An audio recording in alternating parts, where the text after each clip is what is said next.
Um, but anyway, going back to the fact that the relationship between strength and weakness is inverted depending on which one you're viewing the world from. Just wanted to kind of give a little bit more examples. For instance, if you're living from your spirit and your other qualities that are peace, love, and joy, the direct route to those qualities, what I'm learning, is like the direct route to inner peace is directly proportional to the ability to accept your world as it is. So, for instance, a lot of times we are trying to control our world to meet our own expectations, whether it's ourselves, whether it's the people in our world, whether it's things in our world. This whole need to control is an aspect of the ego, because we can't, this inability to let go and just let things be. So now you can see how this relationship is completely inverted. The ego is strongly holding on to my husband should be this way, this person should be this way, and maybe you're fighting them, maybe you're directly in a verbal battle with them, or maybe you're just holding it all in and you're venting it out to a friend, or maybe again you're just holding it in, it's going nowhere, just building poison inside yourself. That's not strength, that's weakness. It's weakening you and it's weakening everybody around you, because what you start to put out is an energy of resentment, an energy of anger, or an energy of guilt. And all that is just conflicting with any ability. It's blocking the ability to be in a state of peace, love, and joy. So when you come from that state of peace through acceptance, gentleness, that's another quality that, and when you're of the spirit, if you can truly be of a gentle nature, I'll tell you, there's strength in that. And I just admire people who walk through this world who are just so gentle. And sometimes you throw yourself into the ego and you watch someone being gentle and you might think they're a pushover, or you might think they're weak because they didn't stand up for themselves. That's a totally inverted way to look at it. Because what they're doing is they have this peaceful inner knowing of who they are, and they're not waiting on all these external variables to validate that or to recognize that. They have this inner knowing, and they walk through life in a much more loving, peaceful, and gentle manner. I'm floored by it, and I am just trying to bring that sort of acceptance into my own life, so I can remove all the blocks to my heart. And I'm hoping and encouraging others to do the same thing. Like, as we remove more of these blocks, more of this need to control, this holding of resentment, this holding of guilt, this holding of anger, this frustration, this annoyance, this irritation, as we slowly remove these blocks, all of a sudden love can flow, inner peace can flow, joy can flow. And not only is it beneficial to you directly, just this whole idea of inner peace, I don't know how many people out there have experienced it or just experience it in small moments or small segments, but the more that you can allow it to flow, the more you can be in that state. It is absolutely amazing feeling. I'm just now learning about it and bringing it into my own life. But what I am learning is that the more state that I can be in inner peace, love, and joy, the more it can flow through me and affect those around me. The more that you radiate your light outward, and it connects to others. It's just this exponential factor that is just very, very beautiful. So again, it's that shifting of, are you of the ego, are you of the spirit, and what looks strong, what looks weak.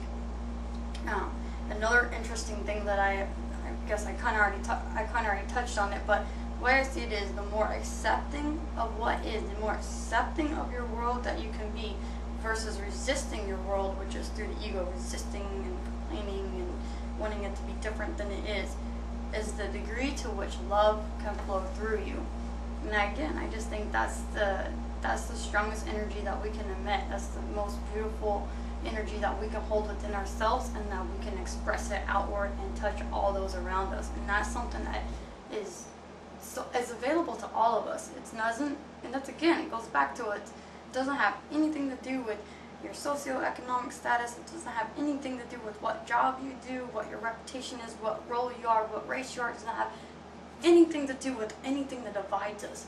These are qualities that unite us, and that's why I think that they're so beautiful, and that's why I have been trying to open myself up to them and to let them flow into my life, through me, and through those that I can touch.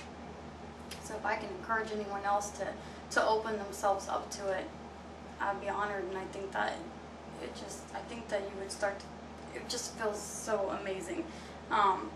But again, it's always a process. So I never want to think that when I'm sharing this stuff that I'm experiencing that it happened overnight. That is a constant dripping of information that I have done with myself. And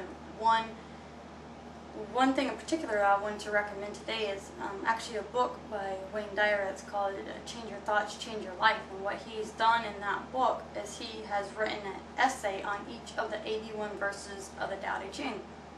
And each of those verses, they're all something of the spirit. So it helps you, like, even every time, not every time, but many times when Wayne Dyer goes into writing an essay on whatever the particular verse is, he always opens it with, like, this sounds like a paradox, or this is, and the reason it's a paradox is because the thinking is inverted depending on if we're the ego or the spirit. But anyway, I think that that's something that's really, really easy as a bite-sized piece of information to bring into your life. Like, every morning I just read one verse of it, and there's 81 verses, so, like, in less than 3 months you're repeating it, and you're coming to something that you read 3 months ago. And in my own experience, I found that I'm just continuing to deepen that understanding even more.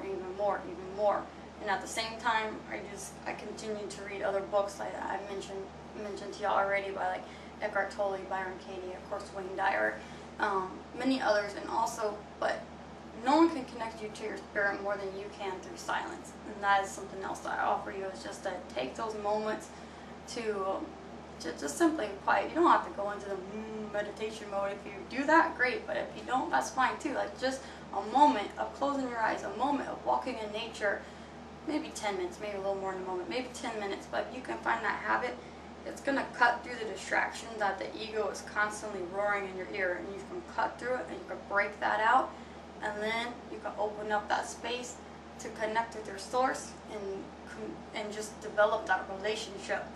And that is the biggest thing. So it doesn't, again, I talk about all these books I read because for me, that's how I had to keep opening myself up to it. But the actual act of connecting is still something that very personal, that you can just do on your own, without books, without anyone else guiding you, without any other help. So that was today's discussion. I just wanted to open ourselves up to these two wolves, as the Cherokee said, that live within us, and showing us that which one we invest in is what we're putting out into the world in terms of energy, but it's also what we're seeing in terms of our perception. So I just wanted to offer that awareness to you, just so that as we become more conscious of it, it makes us able to make the choices that we want to be of the half that we want to be from. So just to reiterate, in my own process, like my egoic nature still flares up all the time, but my awareness is like, I guess I'm on hyper alert now because I'm constantly reading and immersing myself in this information. So it's almost like every day something flies in my face that's, oh, that was of the ego. And sometimes it's all the way down the road to I have, hopefully not, but maybe I've snapped at someone. But in that moment, I definitely want to correct it, tell them I'm sorry, forgive myself for doing it, and move back into the spirit.